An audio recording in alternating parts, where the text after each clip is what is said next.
मुक्ति किस प्रकार पाई जाती है, इसके लिए क्या क्या करने पड़ते हैं।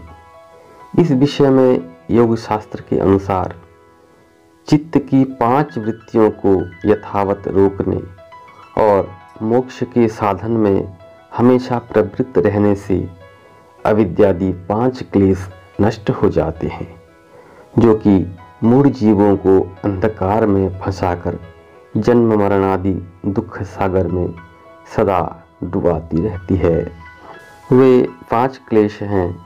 1 अविद्या, दूसरा अस्मिता, तीसरा राग, चौथा द्वेष और 5वां अभिनिवेश।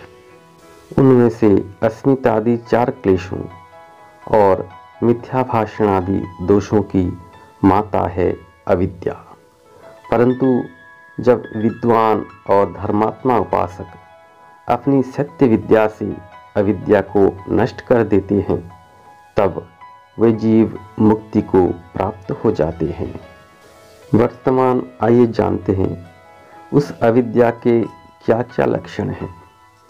पहला है अनित्य, अर्थात कार्य जो शरीर आदि स्थूल पदार्थ तथा लोक लोकांतर में नित्य बुद्धि तथा जो नित्य अर्थात ईश्वर, जीव, जगत का कारण, क्रिया क्रियावान, गुण गुणी और धर्म धर्मी है।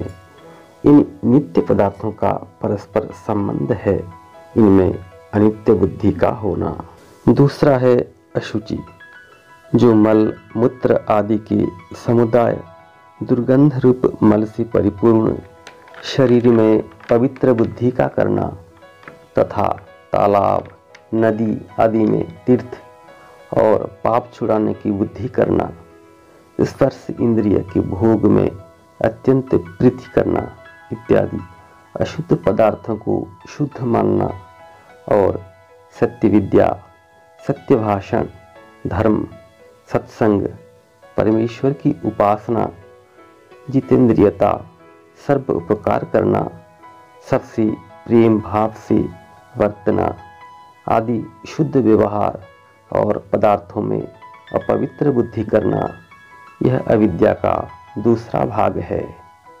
तथा दुख में सुख बुद्धि अर्थात विषय तृष्णा, काम, क्रोध, लोभ, मोह, शोक, ईर्ष्या, द्वेष आदि दुख रूप व्यवहारों में सुख मिलने की आशा करना, जितेंद्रियता, निष्काम, शम, संतोष, विवेक, प्रसन्नता, प्रेम, मित्रता आदि सुख रूप व्यवहारों में दुख बुद्धि का करना, यह अविद्या का तीसरा भाग है।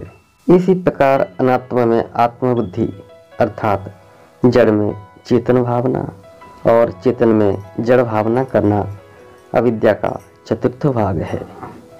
यह 4 प्रकार की अविद्या संसार के अज्ञानी जीवों के बंधन का हेतु होके उनको सदा नचाती रहती है। परंतु विद्या अर्थात पूर्वोक्त अनित्य, अशुचि, दुख और अनात्म में अनित्य, अपवित्रता, दुख और अनात्म बुद्धि का होना तथा नित्य, शुचि, सुख और आत्मा में नित्य, पवित्रता, सुख और आत्मबुद्धि करना, यह 4 प्रकार की विद्या है। जब विद्या से अविद्या की निवृत्ति होती है, तब बंधन से छूट के जीव मुक्ति को प्राप्त होता है।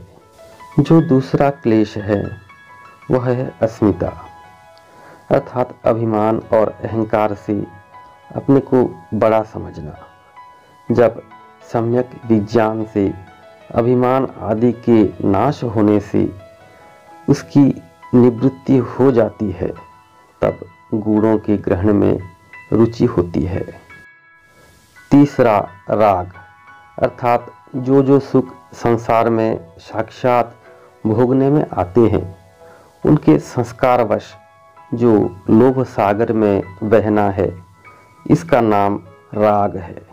जब ऐसा ज्ञान मनुष्य को होता है कि सब संयोग के अंत में वियोग, वियोग के अंत में संयोग तथा वृद्धि के अंत में क्षय और क्षय के अंत में वृद्धि होती है, तब इसकी निवृत्ति हो जाती है। चौथा द्वेष कहता है, अर्थात पूर्व के तिक्त अनुभव के अनुसार उस पर और उसके साधनों पर सदा क्रोध बुद्धि का होना। इसकी निवृत्ति राग की निवृत्ति से हो जाती है। जो सब प्राणियों को नित्य आशा होती है कि वे सर्वदा शरीर के साथ बने रहें, अर्थात कभी मरे नहीं, इस क्लेश को अभिनिवेश कहते हैं। इस क्लेश की निवृत्ति उस समय होगी कि जब जीव परमेश्वर और प्रकृति अर्थात जगत के कारण को नित्य और कार्य द्रव्य के संयोग वियोग को अनित्य जान लेगा। इन क्लेशों की शांति से जीवों को मोक्ष सुख की प्राप्ति हो जाती है, अर्थात जब अविद्यादि क्लेश दूर होके विद्यादि शुभ गुण प्राप्त होते हैं, तब जीव सब बंधनों और दुखों से छूट के मुक्ति को प्राप्त हो जाता है।